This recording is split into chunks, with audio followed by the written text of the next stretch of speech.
اللہ من الشیطان الرجیم بسم اللہ الرحمن الرحیم۔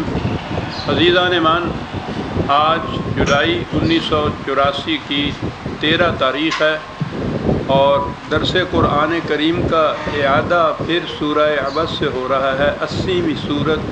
سابقہ درس میں بھی اس کی تمہید میں نے پیش کی تھی اور آج کے درس کا آغاز بھی اسی تمہید کی تکمیل کے لیے ہو رہا ہے۔ اصل میں یہ نقطہ سامنے آ گیا تھا کہ قرآن کریم کو سمجھنے کا طریقہ کیا ہے۔ آیتیں آتی رہیں گی اور بھی آگے آئیں گی، 29 پارے تو پہلے بھی گزر چکے۔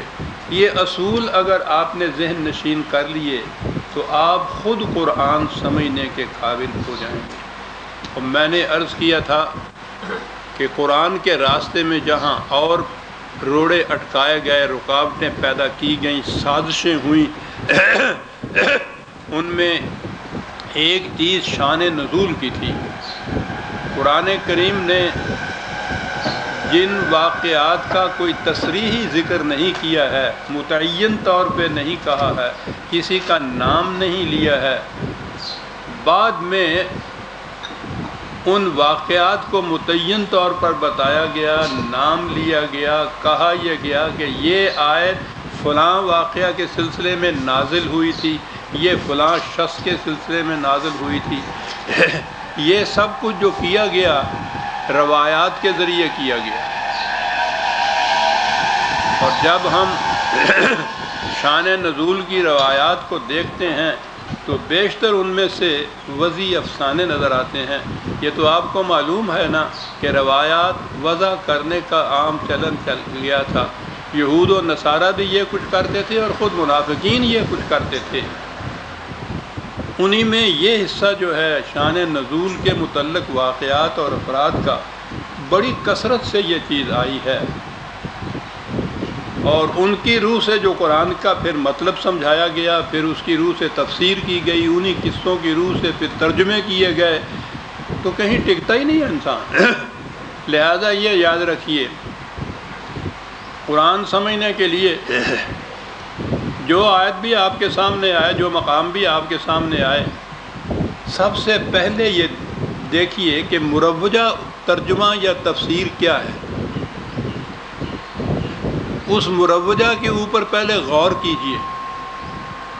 ہمارے ہاں تو یہ ہے کہ جو مروجہ چلا آ رہا ہے اس پہ آپ غور اور فکر کر نہیں سکتے، اسے آپ کو اسی طرح سے صحیح ماننا پڑے گا۔ یہ صحیح نہیں ہے۔ قرآن نے فرض قرار دیا ہے تدبر کو، غور کو، فکر کو، عقل کو، شعور کو، تو وہ کسی خاص زمانے یا خاص اشخاص کے لیے نہیں ہے۔ قرآن ہمارے آپ کی رہنمائی کے لیے بھی ہے، ابدی طور پہ ہے، قیامت تک کے لیے ہے، تمام کے لیے ہے، تو ہر ایک پہ فرض ہے کہ وہ تدبر کرے۔ اس لیے پہلی چیز یہ ہے کہ جو کچھ آ رہا ہے اس پہ غور و فکر کیجئے، تدبر کیجئے۔ اگر وہ صحیح ہے تو ٹھیک ہے، ایکسیپٹ کر لیجئے، اس کو قبول کر لیجئے۔ اس لیے نہیں کہ کسی نے پہلے ایسے کہا ہے، اس لیے کہ قرآن نے اور آپ کے غور و فکر نے بھی یہی کہا ہے، اور اگر اس میں وہ چیز قرآن کے خلاف نظر آئے تو مسترد کر دیجئے، خواہ اس کی نسبت کسی بڑے سے بڑے کی طرف بھی کیوں نہ کی گئی ہو۔ احادیث کے سلسلے میں تو مسلک یہ ہے کہ یہ نبی اکرم صلی اللہ علیہ وسلم کی حدیث نہیں ہو سکتی، کیونکہ یہ قرآن کے خلاف ہے، رسول صلی اللہ علیہ وسلم کی ذات کی عظمت کے خلاف ہے، صحابہ کرام کے خلاف ہے۔ جہاں یہ چیزیں آئیں اس کو مسترد کر دیجئے۔ اب اس کی مثال آپ دیکھیے،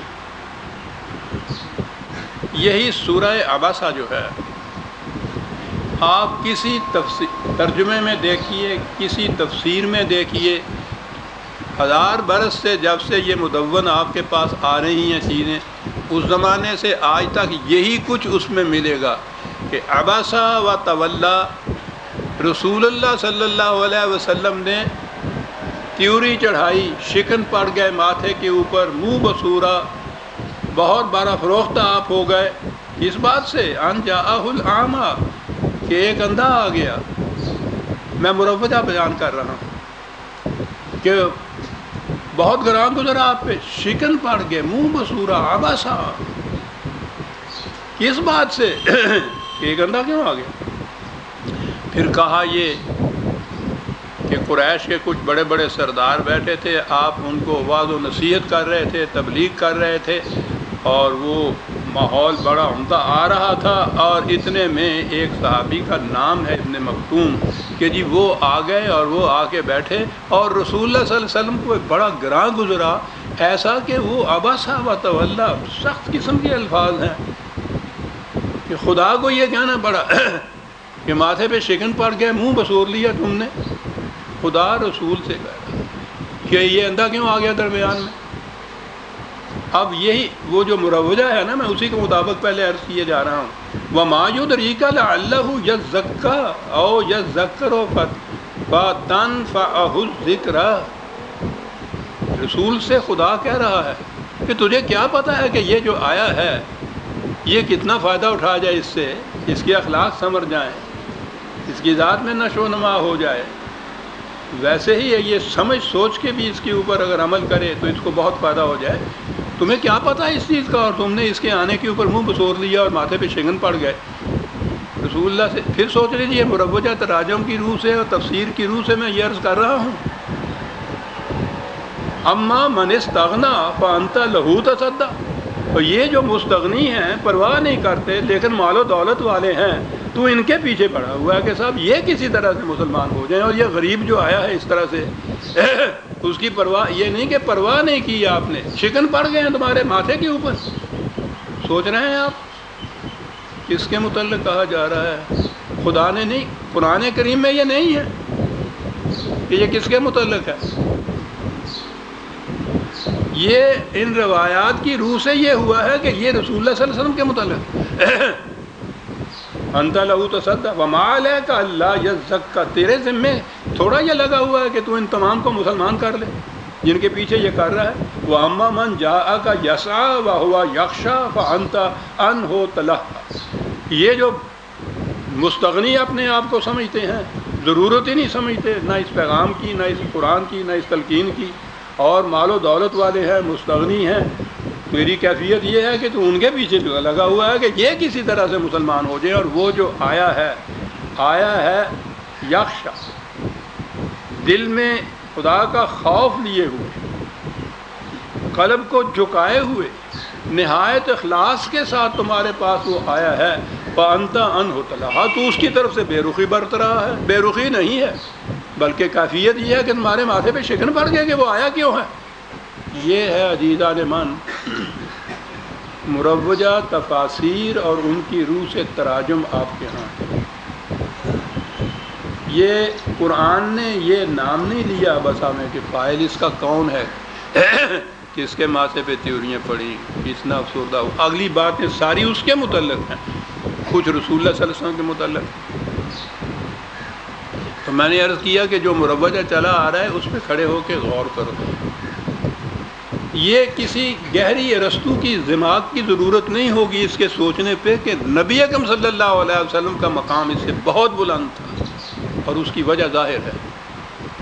میں نے جیسا پہلے بھی عرض کیا تھا، یہ سلسلہ رشد و ہدایت جو شروع ہوا ہے حضرت نوح علیہ السلام سے اور رسول اللہ تک، سارے قرآن میں دیکھ جائیے، ہر پیغام کی، ہر نبی کی تلقین کی مخالفت یہ جتنے بھی مترفین تھے، مال و دولت والے تھے، سردار تھے، بڑے بڑے لوگ تھے، انہوں نے مخالفت کی۔ اور یہ جنہیں عام طور پر چھوٹے لوگ کہا جاتا ہے، پس درجے کہا جاتا ہے، غریب کہا جاتا ہے، انہوں نے سب سے پہلے لبیک کہا اس کے اوپر۔ اگلی چیز پورے قرآن میں یہ ہے کہ یہ جو بڑے بڑے مال و دولت والے یہ سرغنے اور سردار یہ تھے، ان کا پہلا مطالبہ یہ ہوتا تھا کہ یہ جو پس درجے کے کمین لوگ جسے ہم کہتے ہیں، یہ جو تمہارے پاس آ جاتے ہیں، بیٹھتے ہیں، ان کو یہاں سے نکالیے۔ یہ نہیں ہو سکتا کہ یہ ہمارے برابر بیٹھ جائیں۔ پہلی چیز یہ ہوتی تھی، سارے قرآن میں یہ،